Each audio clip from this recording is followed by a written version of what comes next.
চলতেছে। সুপ্রিয় শিক্ষার্থীবৃন্দ, সরকারি ব্রজমোহন কলেজ বরিশাল এর অর্থনীতি বিভাগের পক্ষ থেকে আমি মোহাম্মদ আখতারুজ্জামান খান, অ্যাসোসিয়েট প্রফেসর অর্থনীতি, তোমাদেরকে স্বাগত জানাচ্ছি। আমরা এই সারা বিশ্ব যে মহামারীর মধ্য দিয়ে যাচ্ছে, করোনা সময় একটা নেতিবাচকতার মধ্য দিয়ে আমরা অতিক্রম করছি। এই সময়কালীন আমাদের যে শিক্ষা কার্যক্রম, এটাকে চলমান রাখার জন্য গণপ্রজাতন্ত্রী বাংলাদেশ সরকারের শিক্ষা মন্ত্রণালয়ের নির্দেশনা অনুযায়ী ব্রজমোহন কলেজের অধ্যক্ষ মহোদয়ের নেতৃত্বে আমরা অর্থনীতি বিভাগ ব্রজমোহন কলেজের পক্ষ থেকে এই অনলাইন শ্রেণী কার্যক্রম শুরু করছি। আজকে আমরা অনার্স চতুর্থ বর্ষের যে শিক্ষার্থী রয়েছে, সারা বাংলাদেশে অর্থনীতি বিভাগ ব্রজমোহন কলেজের যে শিক্ষার্থীবৃন্দ ছড়িয়ে আছো, তাদের জন্য আমরা আজকের এই সেশনটি পরিচালনা করছি। বিশেষ করে অনার্স ফোর্থ ইয়ারের রিসার্চ মেথোডোলজি যে একটা টপিক, সেই টপিকটা হচ্ছে what is research and it's objective. গবেষণা কি এবং তার উদ্দেশ্য কি, এই বিষয়ে আমি তোমাদের সাথে শেয়ার করব। তোমরা যে যেখানে আছো, আমার বিশ্বাস ভালো আছো এবং সুস্থ আছো, স্বাভাবিক আছো। এই কার্যক্রমটির মধ্য দিয়ে আমাদের পঠন পাঠন যে কর্মসূচিটা, এটি এগিয়ে নেওয়ার জন্যই আমরা এই পদ্ধতিতে এসেছি। তো আমরা প্রথমতেই বলবো যে এই ফোর্থ ইয়ারের সাথে যে রিসার্চ মেথোডোলজি, গবেষণা পদ্ধতি একটা সিলেবাস ইনক্লুড করা হয়েছে, এটার কারণটা হচ্ছে যে চতুর্থ বর্ষের অনার্স চতুর্থ বর্ষ অর্থনীতি বিভাগের শিক্ষার্থীদেরকে গবেষণার সাথে একাত্ম করার জন্য। গবেষণার কর্মপদ্ধতিটা কি, গবেষণাটা কি, কেন গবেষণা, গবেষণার গুরুত্বটা কি, এবং এই গবেষণার মধ্য দিয়ে আমরা কোথায় পৌঁছতে চাই, কি পেতে চাই, সে বিষয়ে আমাদেরকে একটা মৌলিক ধারণা দেওয়ার জন্য কিন্তু রিসার্চ মেথোডোলজি এই সিলেবাসটি আমাদের সাথে অন্তর্ভুক্ত করা হয়েছে। তো আমরা এই কারণেই যে তোমরা দেখো আজকের পৃথিবীতে দাঁড়িয়ে এই করোনার সময় আমরা যদি চিন্তা করি যে গবেষণার কি প্রয়োজন, একটা গুরুত্বপূর্ণ পয়েন্ট আমি রেজ করবো একাডেমিক আলোচনার আগে। সেটা হচ্ছে যে দেখো, আজকে করোনার কোনো প্রতিষেধক নেই। সারা বিশ্বব্যাপী এই প্রতিষেধক আবিষ্কারের জন্য কি চলছে? যেটা চলছে সেটাই হচ্ছে গবেষণা। গবেষণার মাধ্যমে উন্নত বিশ্বের দেশসমূহ কিন্তু গবেষণা করে করে, সায়েন্টিফিক মেথড অ্যাপ্লাই করে করে কিন্তু একটা এই করোনা প্রতিষেধক আবিষ্কারের প্রচেষ্টা চালাচ্ছে। সুতরাং এই গবেষণা ছাড়া একটা আধুনিক যুগে একটা দেশের, একটা সমাজের কোনো উন্নতি ঘটতে পারে না। সেই কারণেই কিন্তু গবেষণার গুরুত্ব রয়েছে। তো আমরা প্রথমেই দেখব যে গবেষণাটা কি। আমরা সেই ধারণাটা নেব। সেই ধারণাটা নেওয়ার আমি প্রথমেই বলতে চাই যে গবেষণা হচ্ছে বা রিসার্চ, হোয়াট ইজ রিসার্চ বা গবেষণা। গবেষণা হচ্ছে একটা আর্ট অফ সায়েন্টিফিক ইনভেস্টিগেশন, বিজ্ঞানসম্মত অনুসন্ধানের একটা আর্ট, একটা কলা। তাহলে গবেষণা কি? Research is an art of scientific investigation.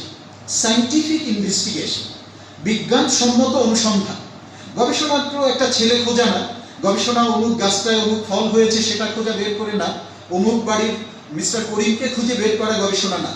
গবেষণা হচ্ছে একটা বিজ্ঞানসম্মত পদ্ধতি, একটা মেথোডোলজি, একটা কর্ম প্রক্রিয়া, একটা প্রচেষ্টা, একটা প্রক্রিয়া, যেটা হচ্ছে যে আর্ট অফ সায়েন্টিফিক ইনভেস্টিগেশন। দ্বিতীয়ত রিসার্চ কি? A systematized effort to gain new knowledge. দেখো, বিদ্যমান নলেজ আমার বিদ্যমান নলেজের সাথে সংযোজন করতে হবে। একটা সমাজ, একটা অর্থনীতি, একটা সারা বিশ্বব্যাপী যে কর্মপ্রক্রিয়া চলছে, এটার যদি আমরা নিউ নলেজ, নতুন জ্ঞান আহরণ করতে চাই, তাহলে কিন্তু এটা একটা সিস্টেমেটাইজড, একটা পদ্ধতিগত এফোর্ট, প্রচেষ্টা to gain A careful investigation. A careful investigation or inquiry, specifically through search for new facts in any branch of knowledge. বিজ্ঞানের যে কোনো শাখায়, জ্ঞান বিজ্ঞানের যে কোনো শাখায় কিন্তু এই নলেজটা অ্যাপ্লিকেবল। আমি যদি বিশুদ্ধ বিজ্ঞানের ক্ষেত্রেও গবেষণাটা খুব প্রয়োজনীয়, এবং আমি বলি যে সোশ্যাল সায়েন্স, সামাজিক বিজ্ঞানে এটাও কিন্তু গবেষণার প্রয়োজন আছে। এখানে বলা হয়েছে যে এ কেয়ারফুল ইনভেস্টিগেশন, একটা সতর্কতা বলা হয়েছে। কেন? যে এটা সায়েন্টিফিক একটা ইউটিলাইজেশনের মধ্যে আছে। A careful investigation or inquiry, specifically through search for new facts, নতুন সত্য উদ্ভাবন, নতুন সত্য উদ্ঘাটন। এর কারণেই in any branch of knowledge, এই কারণেই কিন্তু রিসার্চ আমরা ব্যবহার করে থাকি। এরপরে দেখো, এরপরে যেটা আছে, আমি ফাইনালি যেটা বলতে চাই যে রিসার্চ কি, তোমরা এই আমার প্রিয় শিক্ষার্থী, তোমরা এই ডেফিনেশনটাকে যদি আত্মস্থ করতে পারো তাহলেই গবেষণার একটা মৌলিক ধারণা তুমি পেয়ে যাবে। সেটা হচ্ছে রিসার্চ মে বি ডিফাইন্ড, এটাকে আমি এইভাবে সংজ্ঞায়িত করতে পারি অ্যাজ সিস্টেমেটিক ইনভেস্টিগেশন, পদ্ধতিগত অনুসন্ধান, ইন্টেন্ডেড, ইচ্ছা পোষণ করে, কি কারণে, intended to add to available knowledge, আমি বিদ্যমান জ্ঞানের সাথে knowledge in a format that is communicable and verifiable, এমন একটা নলেজ যেটা, এমন একটা ফরম্যাট যেটা কমিউনিকেবল, যেটাকে যোগাযোগ, যেটা মানুষের সঞ্চারিত করতে পারে, অ্যান্ড ভেরিফায়েবল, যেটাকে যাচাইযোগ্য, যোগাযোগযোগ্য এবং যাচাইযোগ্য একটা ফরম্যাট, যেটা কি করা হয় সিস্টেমেটিক ইনভেস্টিগেশন। তাহলে কি দাঁড়াচ্ছে, research may be defined as systematic. আমার সাথে কথা বলো তোমরা, research may be defined as a systematic investigation. তাইলে রিসার্চকে আমরা বলতে পারি সিস্টেমেটিক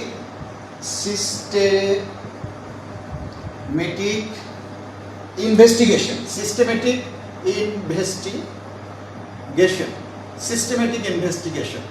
এবং এই সিস্টেমেটিক ইনভেস্টিগেশন কি কারণে, যে অ্যাভেলেবল যে নলেজ আছে তার সাথে অ্যাড করতে হবে যে available knowledge in a format that is communicable and verifiable knowledge. আবার দেখো, research may be defined as systematic investigation, এই যে systematic investigation intended to add, যোগ করা, টু অ্যাভেলেবল নলেজ, বিদ্যমান জ্ঞানের সাথে যোগ করতে হবে, ইন এ ফরম্যাট একটা কাঠামো, দ্যাট ইজ কমিউনিকেবল অ্যান্ড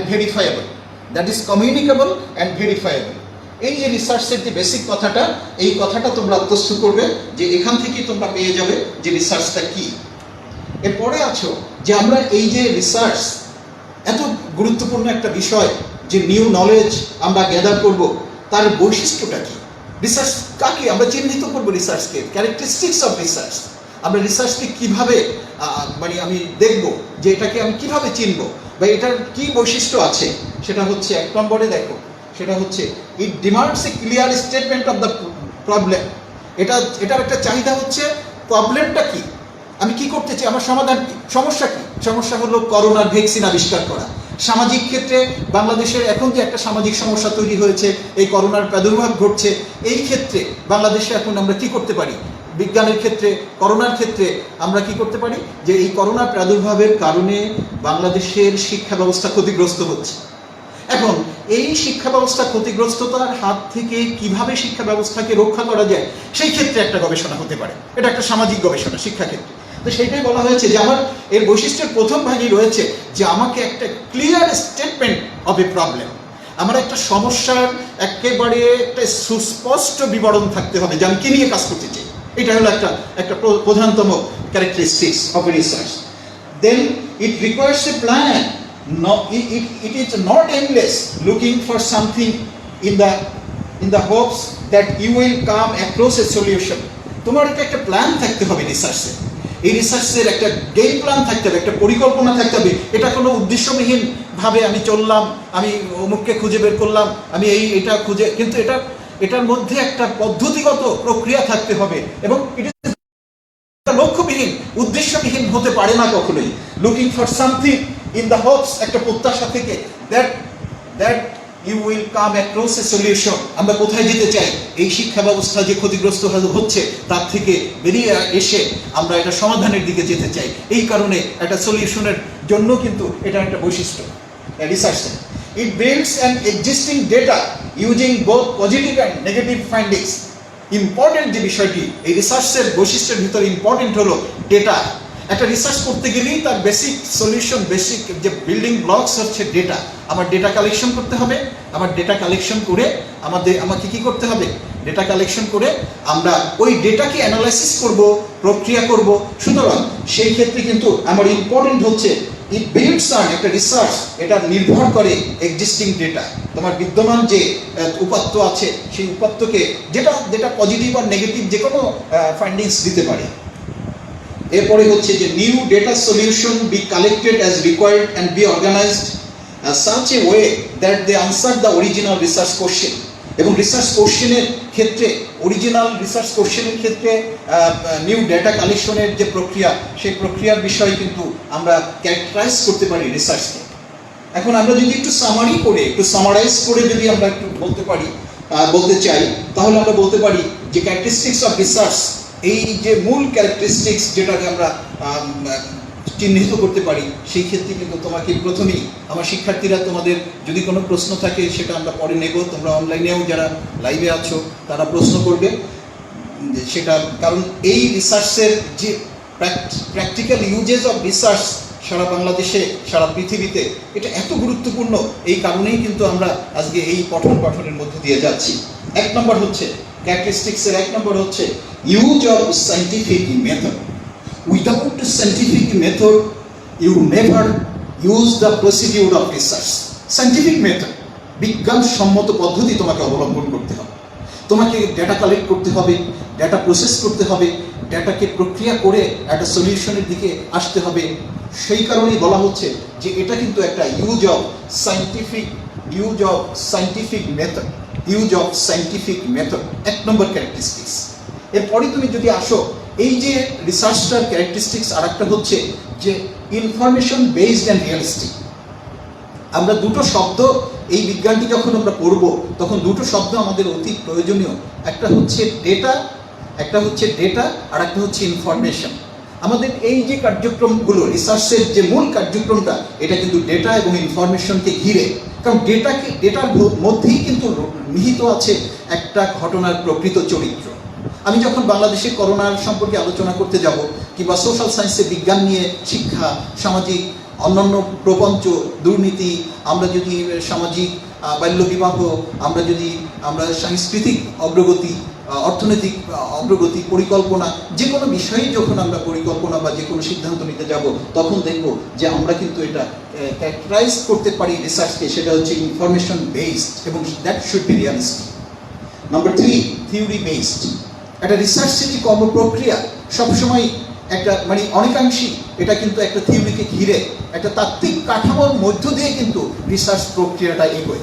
তাত্ত্বিক কাঠামো ছাড়া আমরা একটা রিসার্চের কাঠামোর মধ্যে দেখি যে গোটা রিসার্চের যে প্রসিডিউরটা রয়েছে, সেই প্রসিডিউরটার মধ্যে আমরা তাত্ত্বিক কাঠামোটাই কিন্তু প্রধানতম একটি বিষয়কে ঘিরে আবর্তিত হয়। এরপরে আছে গোল ওরিয়েন্টেড কি, যে প্রত্যেকটা রিসার্চের মূল বৈশিষ্ট্যই হচ্ছে এটা একটা লক্ষ্যকে ঘিরে এগোয়, কোনো লক্ষ্য ছাড়া। ওই যে বললাম যে এইমলেস কোনো ডেস্টিনেশন যদি আমি বলি, সেটা রিসার্চের ক্ষেত্রে প্রযোজ্য না। রিসার্চের ক্ষেত্রে সবসময় আমি কি করতে চাই? অর্থনৈতিক সমস্যার সমাধান করতে চাই। এই যে এখন যে খাদ্য সংকটে যে মানুষরা রয়েছে, এর খাদ্য সমস্যার সমাধান করতে চাই। আমি এখন যে শিক্ষার যে সমস্যা রয়েছে, এই করোনার কালে শিক্ষা প্রতিষ্ঠান বন্ধ, এই শিক্ষাকে কিভাবে এগিয়ে নেওয়া যায়, আমি এটার সমাধান করতে চাই। আমি স্বাস্থ্য সমস্যার সমাধান করতে চাই। আমি যে কোনোভাবেই অর্থনৈতিক পরিকল্পনা গ্রহণ করতে চাই, একটি শাস্তি নীতি প্রণয়ন করতে চাই, জেলেদের ভাগ্য নিয়ে আমি কাজ করতে চাই। সেখানে কিন্তু একটা গোল ওরিয়েন্টেড, এই যে দেখো, একটা গোল ওরিয়েন্টেড, একটা উদ্দেশ্যকে ঘিরে কিন্তু রিসার্চ আবর্তিত হয়। এবং আরেকটি ইম্পর্টেন্ট জিনিস, যেটা আগেই বলেছি, ডেফিনেশনের মধ্যে এসছে, যে এটা একটা সিস্টেমেটিক, পদ্ধতিগত প্রক্রিয়া। পদ্ধতি ছাড়া কোনো রিসার্চ কখনো বাস্তবায়ন করা যায় না। কোনো রিসার্চের যে প্রক্রিয়াটা আছে তার মধ্যেই বিজ্ঞান এবং পদ্ধতিগত অগ্রগতি, এই অগ্রগমন, এই ছাড়া কোনো রিসার্চকে কিন্তু কখনো বাস্তবায়ন করা যায় না। তারপরে হচ্ছে যে আমি উপাত্ত সংগ্রহ করলাম, আমি উপাত্তকে প্রসেস করলাম, প্রক্রিয়াকরণ করলাম, করে আমি একটি সাধারণীকরণ, একটা চরিত্র দাঁড় করাবো যে রিসার্চটা কি, এই যে ফলাফলটা কি। হ্যাঁ, আমি ডেটা সংগ্রহ করলাম, যে এখন বেশিরভাগ শিক্ষার্থীরাই বললো যে আমরা উপাত্ত সংগ্রহ করলাম, সাক্ষাৎকার নিলাম, ইন্টারভিউ নিলাম, আমরা কোশ্চেনিয়ার ছেড়ে দিলাম ছেলেদের কাছ থেকে। আমরা বেশিরভাগ ছেলেপেলেই বললো যে হ্যাঁ, অনলাইন ক্লাস কার্যক্রম চালু রাখা যায়। তাহলে এই যে বেশিরভাগ ছেলেপেলেরা যে কথাটি বললো, সেটাকে যখন আমি সামারি করে আমি হয়তো সেখানে 80% বললো যে না, অনলাইন ক্লাস চালু করা যায়, সেটাই হচ্ছে সাধারণীকরণ। কারণ 20% যা বলেনি, কিন্তু 80% লোক যে জেনারেল মতামত দিয়েছে, সেইটাকেই কিন্তু সামারি করে আমি জেনারেলাইজেশনটা করব। এরপর হচ্ছে রিসার্চের আরও একটা ইম্পর্টেন্ট দিক হচ্ছে, সেটা হচ্ছে ইম্পর্টেন্ট প্রেডিকশন। রিসার্চ যখন টেস্ট হাইপোথেসিস করা হয়, একটা ধারণা করা হয়, যে একটা ধারণাকে ঘিরে আমি যখন এগোতে থাকি যে এই সমস্যাটার সমাধান এদিকে হতে পারে, তখন আমি যে টেস্ট হাইপোথেসিস করি, সেই জায়গাতেই কিন্তু একটা প্রিডিকশন থাকে। একটা প্রিডিকশন মানে যে ধারণা, প্রিডিকশন মানে একটা ধারণা, একটা পূর্ব ধারণা নিয়েই কিন্তু আমাদের এগোতে হয়। তো এটাও কিন্তু রিসার্চের একটা ক্যারেক্টারিস্টিক্স। সুপ্রিয় শিক্ষার্থীবৃন্দরা, তুমি দেখো যে ইউজ অফ সায়েন্টিফিক মেথড এক নম্বরে, এরপরে এটা totally information based and realistic, এরপরে হচ্ছে থিওরি বেসড, এরপরে হচ্ছে গোল ওরিয়েন্টেড, সিস্টেমেটিক, একটা সিস্টেমেটিক প্রসিডিউর, অ্যান্ড নেক্সট হচ্ছে জেনারেলাইজেশন অ্যান্ড প্রেডিকশন। এইভাবে যদি তুমি রিসার্চকে, তোমার চোখটা যদি তৈরি করো, যে রিসার্চকে তুমি কোন চোখে দেখবে, সেই চোখটা কিন্তু এখান থেকে তুমি নিয়ে নিতে পারো সামারি করে, যে রিসার্চ কি একটা বিজ্ঞানসম্মত বিষয়, রিসার্চ কি একটা জেনারেলাইজড একটা প্রক্রিয়া, রিসার্চ কি একটা সায়েন্টিফিক বিষয়, রিসার্চ কি ইনফরমেশন বেসড একটা বিষয়, রিসার্চ কি একটা থিওরি বেসড, এটা একটা গোল ওরিয়েন্টেড। এভাবে করে তোমার আজকের এই সেশনের পরে তোমার মানসিকতাটাকে একটা গবেষণা মানসিকতার মধ্য দিয়ে কিন্তু তোমাকে নিতে হবে। তাহলেই কিন্তু দেখবে যে তুমি রিসার্চ সম্পর্কে তোমার একটা ভুল ধারণা আছে মানুষের মধ্যে। সে ধারণাটা হচ্ছে, মানুষ মনে করে রিসার্চ এটা একটা অনেক কঠিন প্রসিডিউর, বাট এটা কিন্তু একটা অনেক কঠিন প্রসিডিউর না। সুতরাং আমরা এই কন্টেক্সটগুলোকে যদি সামনে রেখে, যে এই যে use of scientific method, information based and realistic, theory based, goal oriented, systematic and generalisation and prediction, এই প্রক্রিয়ার মাধ্যমে যদি আমি রিসার্চকে দেখার চোখ তৈরি করি, তাহলেই দেখবে যে আমি রিসার্চ সম্পর্কে আমার অনুধাবন, আমার আন্ডারস্ট্যান্ডিংটা ক্লিয়ার হয়ে যাবে। সুপ্রিয় শিক্ষার্থীবৃন্দ, আমরা এরপরে দেখব যে অবজেক্টিভ অফ রিসার্চ। আমরা যে রিসার্চ নিয়ে এতগুলো কথা বললাম, যে what is research, characteristics of research, এই রিসার্চের উদ্দেশ্যটা কি, উদ্দেশ্যগুলো কি কি, আমরা সেই উদ্দেশ্যগুলোর মধ্যে প্রথমেই বলবো যে to earn new knowledge, new theory. আজকে দেখো নিউটনের থিওরি আছে বিজ্ঞানে, আজকে হকিন্স এসে সেই থিওরি সম্পর্কে নতুন ধারণা দিচ্ছে। আগামী দেখো 100 বছর পরে আরও ফিজিক্স সম্পর্কে আরও নতুন ধারণা চলে আসবে। অর্থনীতিতে আমরা অ্যাডাম স্মিথের থিওরি পড়েছি, তারপরে আমরা কেইসের থিওরি পড়েছি, এখন আবার আমরা আধুনিক অমর্ত্য সেনের থিওরি পড়ছি, এই সময় টমাস পিকেটির থিওরি পড়ছি। এখন দেখবে যে আগামী 50 বছর পরে আবার নতুন থিওরি চলে আসবে। এই থিওরিটার আসার প্রসিডিউর কি? That is the research. সুতরাং অবজেক্টিভ অফ রিসার্চের মধ্যে প্রথম যে কনটেক্সটটা, প্রথম যে প্রপঞ্চটা, সেই প্রপঞ্চটাই হচ্ছে যে to find out for new theory, নতুন তাত্ত্বিক কাঠামো বিনির্মাণের জন্য রিসার্চ কাজ করে থাকে। রিসার্চের অবজেক্টিভস হচ্ছে two new knowledge, new theory and acquiring, তুমি দেখো acquiring new and real knowledge, এবং নতুন ধারণা, নতুন জ্ঞান অর্জন। একটা সমাজ, আমি যদি সামাজিক গবেষণার ক্ষেত্রে ধরে নেই যে আমার দেশের অর্থনৈতিক অনগ্রসরতার কারণ কি, আগে বিভিন্নভাবে এটাকে অ্যানালাইসিস করা হতো। আজকে যদি এই ডিজিটাল এই যুগে যদি অর্থনৈতিক সমস্যার কারণ পর্যালোচনা করতে যাই, দেখবে যে গবেষণার মাধ্যমে নতুন নলেজ এবং প্রকৃত নলেজ সেখান থেকে বেরিয়ে এসছে। আগের মতো আমি যদি বাংলাদেশের অর্থনৈতিক সমস্যার ক্ষেত্রে যদি কৃষির কথা বলতে যাই, কৃষির মাধ্যমেই যে আমার অর্থনৈতিক সমস্যার সমাধান হবে, তাহলে হবে না।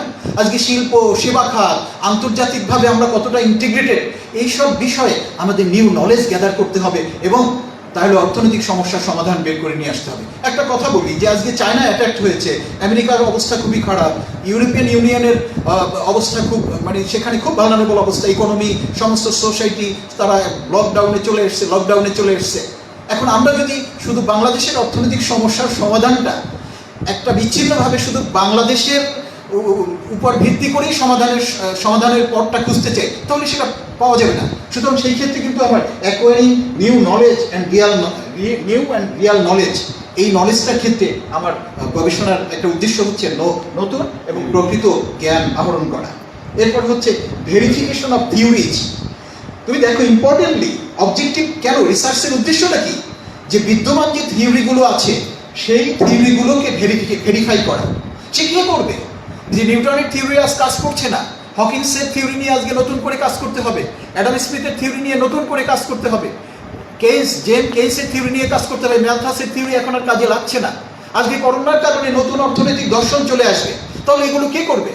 এটাই কিন্তু গবেষণার একটি উদ্দেশ্য, যে এই গবেষণার মাধ্যমে আমি নতুন করে থিওরিকে বিদ্যমান যে থিওরিগুলো, তাত্ত্বিক কাঠামোগুলো আছে, এগুলোকে কিন্তু আমি কি করব, ভেরিফাই করব।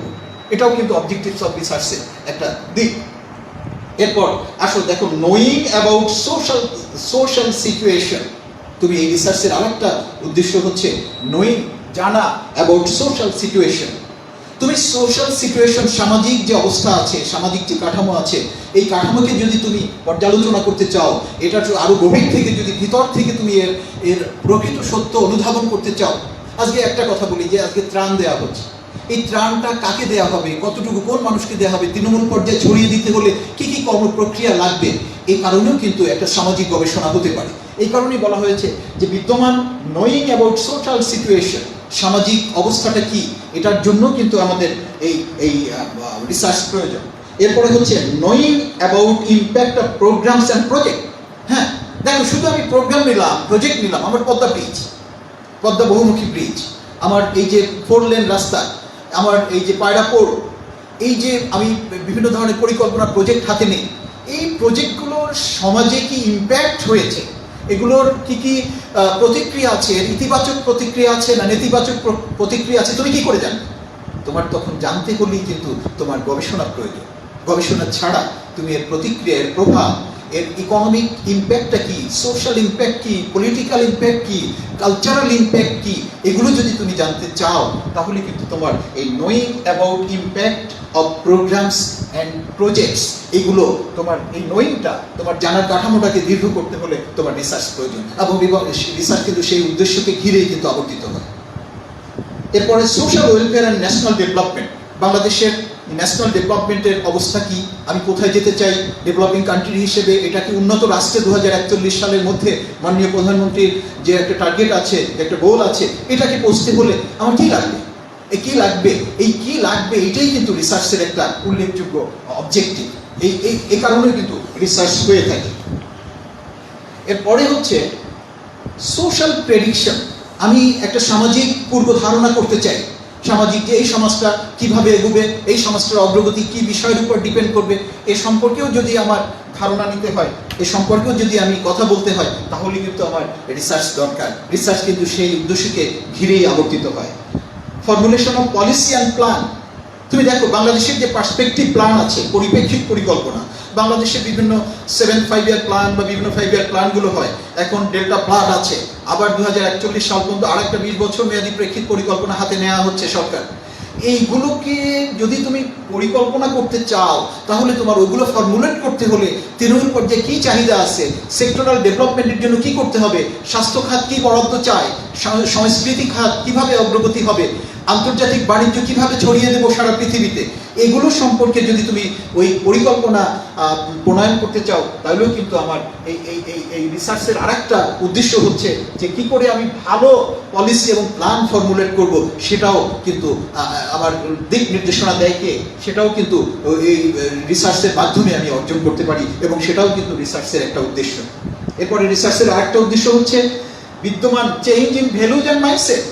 তুমি তোমার সমাজ কাঠামোর মধ্যে কুসংস্কারণতা আছে, তোমার সমাজ কুপমণ্ডুকতা আছে, তোমার সমাজের মধ্যে সাংস্কৃতিকভাবে তুমি অনগ্রসর, কি করে বেরিয়ে আসবে, সেটাও কিন্তু রিসার্চের আরেকটা উদ্দেশ্য, যে তুমি সামাজিক যে মূল্যবোধ আছে, যে দৃষ্টিভঙ্গি আছে, এগুলো যদি তুমি পরিবর্তন করতে চাও, সেটাও কিন্তু রিসার্চের মাধ্যমে করতে হবে, সেটাও কিন্তু রিসার্চের একটা উদ্দেশ্য।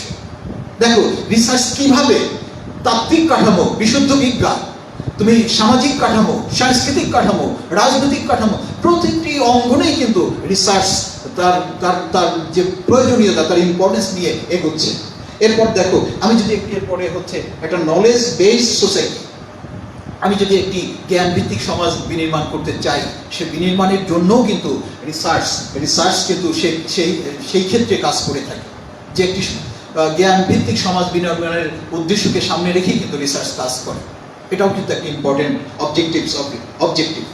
এরপরে যদি আমার পেশা, ধরো এরপরে আছে যে প্রফেশনাল অ্যান্ড টেকনোলজিক্যাল ডেভেলপমেন্ট, আমার পেশা শিক্ষকতা, আমি এই শিক্ষকতা পেশাটাকে আমি কি করে আরো ডেভেলপ করব, এবং আমি টেকনোলজিক্যাল প্রযুক্তিগত ডেভেলপমেন্ট কী করবো, সায়েন্স অ্যান্ড টেকনোলজির ডেভেলপমেন্ট কীভাবে করব, এটাও কিন্তু আমার, এইটা যদি করতে চাই, এটাও কিন্তু রিসার্চের একটা উদ্দেশ্য।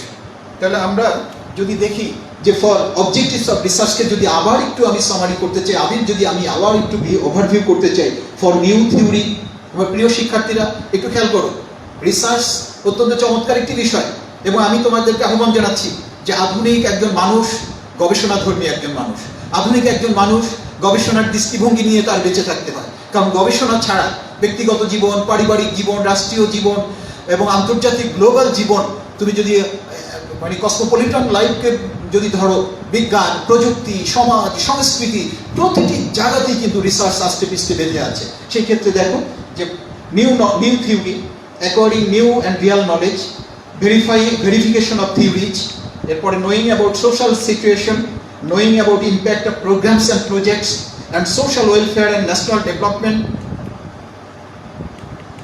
and social prediction, formulation of policy and plan, change in values and mindset, knowledge based society বিনির্মাণ, কিভাবে আমি নির্মাণ করব, creation of knowledge based society and professional and technological development. এইগুলোকে ঘিরেই কিন্তু এগুলোকে কাজ করার জন্য, এগিয়ে নেওয়ার জন্য কিন্তু রিসার্চ আমরা ব্যবহার করে থাকি। এগুলোই কিন্তু অবজেক্টিভস অফ রিসার্চ। সুপ্রিয় শিক্ষার্থীবৃন্দ, তোমাদের যে কথাগুলো থাকবে আমরা শুনবো, তোমরা তোমাদের কমেন্টসে জানাবে, আমাকে ব্যক্তিগতভাবে মেসেঞ্জারে তোমাদের প্রয়োজনগুলো জানাবে। কিন্তু আমি চাই যে তোমাদের যেমনটা একাডেমিক শিক্ষা, যে রিসার্চ মেথোডোলজি তোমার পরীক্ষায় পাশ করতে হবে, সেই সাথে সাথে যেন আজকের এই সেশনের মধ্য দিয়ে তোমার দৃষ্টিভঙ্গির মধ্যেও কিন্তু যেন একটা পরিবর্তন আসে।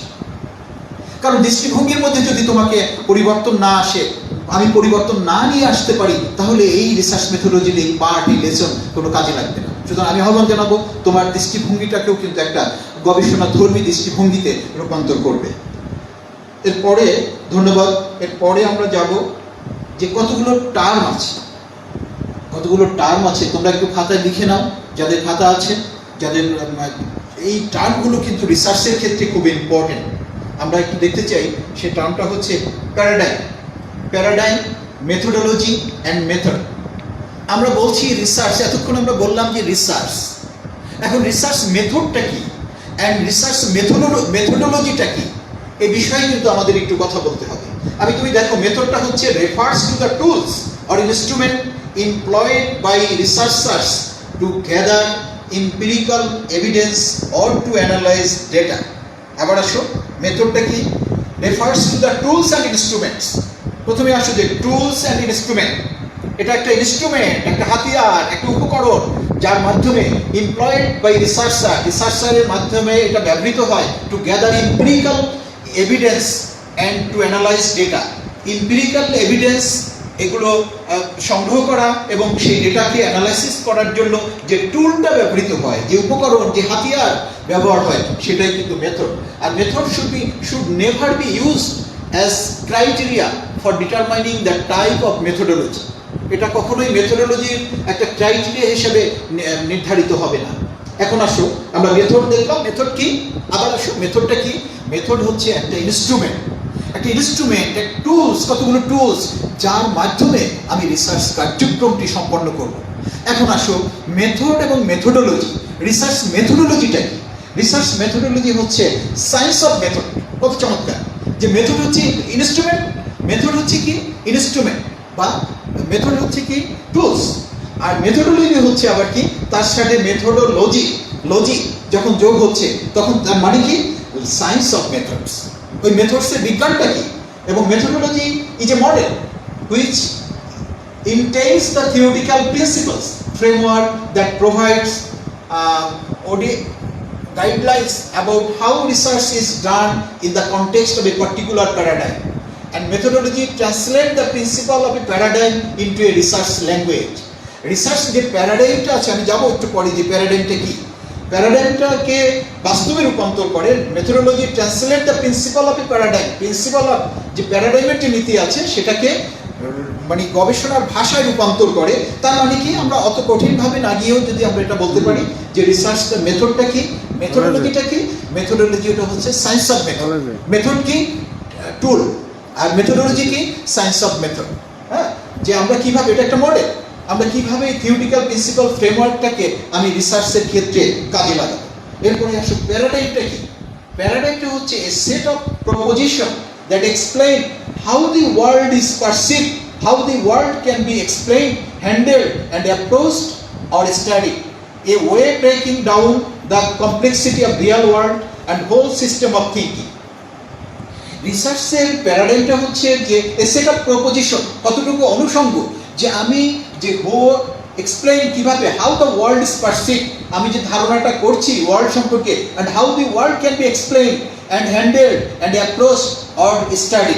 আমি যে এই কতগুলো অনুষঙ্গ, প্যারাডাইম কি, কতগুলো অনুষঙ্গ, কতগুলো বিষয়, যে বিষয়ের মাধ্যমে ভেঙে ভেঙে ভেঙে ভেঙে আমি রিসার্চের কার্যক্রমটা করব। এক একটা কনটেক্সট, একটা এই মেথোডলজিটাকে অ্যাপ্লাই করার জন্য আমরা প্যারাডাইম ব্যবহার করে থাকি। তাহলে প্যারাডাইমটা হচ্ছে এ সেট অফ প্রপোজিশন। আর আরেকটা ইম্পর্টেন্ট দেখা যায়, সেটা হচ্ছে a way of breaking down the complexity of A Real world. তুমি যে বিষয়টা নিয়ে গবেষণা করতে যাও, ওই বিষয়টার মধ্যে অনেক কমপ্লেক্সিটি আছে, এটা একটা জটিল একটা প্রক্রিয়া। এই জটিল প্রক্রিয়াটাকে ভেঙে ভেঙে কোন পদ্ধতি, কোন প্রক্রিয়ার জন্য, কোন বিষয়ের জন্য কোন পদ্ধতি প্রয়োগ করলে ভালো হবে, সোসাইটি, আমি যদি বিশুদ্ধ বিজ্ঞানের জন্য এক ধরনের প্রসিডিউর কাজ করবে, আমি সোশ্যাল যে বিষয়গুলো আছে সেই বিষয়গুলোর জন্য এক ধরনের প্যারাডাইম কাজ করবে, কোয়ান্টিটেটিভ রিসার্চের জন্য এক ধরনের প্যারাডাইম কাজ করবে, কোয়ালিটেটিভ রিসার্চের জন্য এক ধরনের প্যারাডাইম কাজ করবে। সেই প্যারাডাইম হচ্ছে a way of breaking down the complexity of real world and whole system of thinking. এটা কিছু থিওরিটিক্যাল অ্যাসপেক্ট আছে, বিষয়টি অত জটিলভাবে না নিলেও যে বিষয়টি আমি তোমাদেরকে মূল এখানে বলতে চাই সেটা এখানে খেয়াল করো, methods and methodology. Methods and methodology, methods হচ্ছে ইনস্ট্রুমেন্ট, মেথোডোলজি হচ্ছে সায়েন্স অফ মেথডস।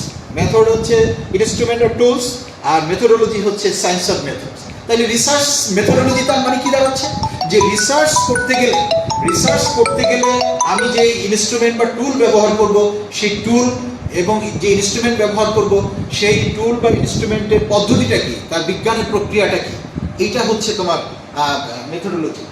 তো এই বিষয়ে আমরা যে কথা বলতে চাইলাম, যে গোড়া থেকে আমি আবার একটু সামারি করে আসি, যে হোয়াট ইজ রিসার্চ। রিসার্চ হচ্ছে সায়েন্টিফিক ইনভেস্টিগেশন, এবং তারপর বলছি যে সিস্টেমেটিক ইনভেস্টিগেশন, আমি বিদ্যমান জ্ঞানের সাথে নতুন জ্ঞান যোগ করব, সেই কারণে যে পদ্ধতিগত, বিদ্যমান জ্ঞানের সাথে নতুন জ্ঞান যোগ করার জন্য যে পদ্ধতিগত অনুসন্ধান, যে পুনঃ অনুসন্ধান, রিসার্চ, রি মানে পুনঃ এবং সার্চ মানে অনুসন্ধান, পুনঃ অনুসন্ধান, সেটাই হচ্ছে গবেষণা। এরপরে আমি আছি যে এর বৈশিষ্ট্য কি, ক্লিয়ার স্টেটমেন্ট, এটা ইংলিশ হতে পারবে না, এটা ডেটার উপর নির্ভর করবে, এটা সিস্টেমেটিক, এটা ইউজ অফ সায়েন্টিফিক মেথড, এটা ইনফরমেশন বেস এবং রিয়ালিস্টিক, এটা থিওরি বেস, গোল ওরিয়েন্টেড, এটা systematic and generalisation and prediction, এটা হচ্ছে আমার ক্যারেক্টারিস্টিক্স, বৈশিষ্ট্য।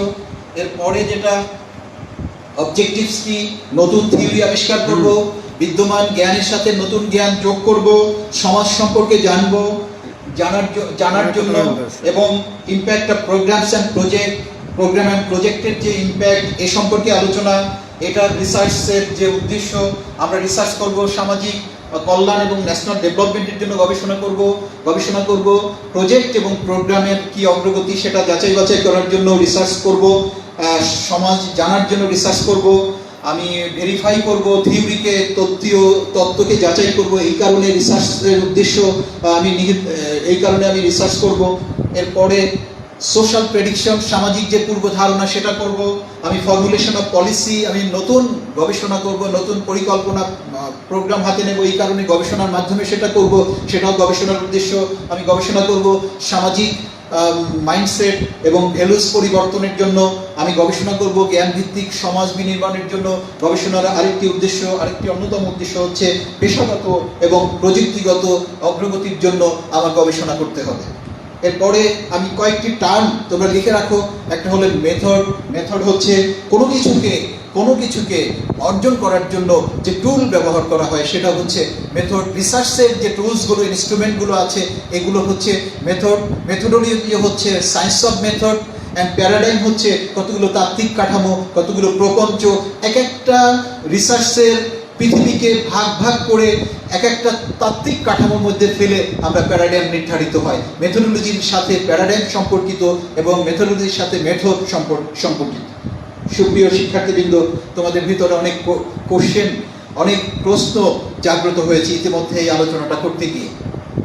আমরা সেই প্রশ্নগুলো নেব। আমি এই তোমরা যে লাইভ প্রোগ্রামের মাধ্যমে সবাই কমেন্ট করবে যেখানে বুঝতে পারোনি, আর এটা তো লাইভে থেকে যাবে, এটা মানে আমরা এটা আমাদের গ্রুপে এটা থেকে যাবে। যখন সময় পাবে প্রান্তিক অঞ্চলে, বিভিন্ন উপকূলীয় অঞ্চলে, সারা বাংলাদেশে তোমরা ছড়িয়ে ছিটিয়ে আছো। আমি জানি তোমাদের বিদ্যুতের সমস্যা আছে, ইন্টারনেট কানেক্টিভিটির সমস্যা আছে কোথায় কোথায়, কিছু কিছু মানুষের, সবার না, কিছু কিছু শিক্ষার্থী রয়েছে। তারপরেও আমি লাইভ প্রোগ্রামে যারা আমার সাথে থাকতে পারোনি, হ্যাঁ, তাদেরকে আমি বলবো যে সুপ্রিয় শিক্ষার্থীবৃন্দ, আমি জানি তোমরা সারা বাংলাদেশের বিভিন্ন জায়গায় এখন এটি অ্যাভেল করছো, এটা লাইভে থেকে এটা দেখছো। তোমরা আমাকে এটার ফিডব্যাকটা জানাবে। যখনই এটার ফিডব্যাকটা আমি পাবো, তখনই আমি মনে করবো যে আমাদের এই প্রক্রিয়া, ব্রজমোহন কলেজের অর্থনীতি বিভাগের ব্রজমোহন কলেজের এই প্রক্রিয়া সফল হবে যদি তোমরা আমাকে কোশ্চেন পাঠাও, এবং আমি তোমাদেরকে যদি তোমার পড়াশোনায় যদি এতটুকু অগ্রগতি হয় এই রিসার্চ মেথোডোলজির এই সেশনটির মধ্য দিয়ে, তাহলে আমরা আমাদের কর্তৃপক্ষ, আমাদের বিভাগ এবং আমাদের শিক্ষা মন্ত্রণালয়ের এই পদ্ধতিটা, এই উদ্যোগটা সফল হবে বলে আমার বিশ্বাস। সবাই ভালো থাকো, এবং যে যেখানে আছো আমি তোমাদেরকে আমি ধন্যবাদ জানাচ্ছি। এবং সর্বশেষে যে কথাটি বলতে চাই, ঘরে থাকো। বাংলাদেশ সরকারের যে স্বাস্থ্যবিধি আছে, WHO, ওয়ার্ল্ড হেলথ অর্গানাইজেশন এবং গণপ্রজাতন্ত্রী বাংলাদেশ সরকারের স্বাস্থ্য মন্ত্রণালয়ের যে বিধিবিধান, স্বাস্থ্যবিধিগুলো বিভিন্ন প্রক্রিয়ার মাধ্যমে প্রচারিত হচ্ছে, অনলাইন মিডিয়াতে প্রচারিত হচ্ছে, প্রকাশিত হচ্ছে, এগুলো মেনে চলো।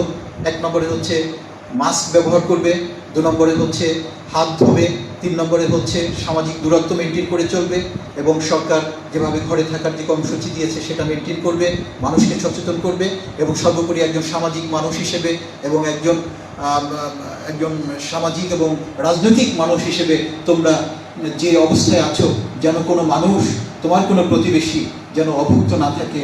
সরকার যে ত্রাণ প্রোগ্রাম দিচ্ছে, অনেক ক্ষেত্রেই অত্যন্ত এই ত্রাণ প্রোগ্রামগুলোকে সফলভাবেই কার্যক্রমগুলো বাস্তবায়ন হচ্ছে। তারপরেও যদি দু একজন তোমার প্রতিবেশী থাকে, তাদেরকে তুমি সাপোর্ট দেবে, সহায়তা করবে। আমার বিভাগের পক্ষ থেকে আমার শিক্ষার্থীকে আমি স্বাগত জানাচ্ছি, অভিনন্দন জানাচ্ছি আজকে এই ক্লাসে, এই সেশনে জয়েন করার জন্য।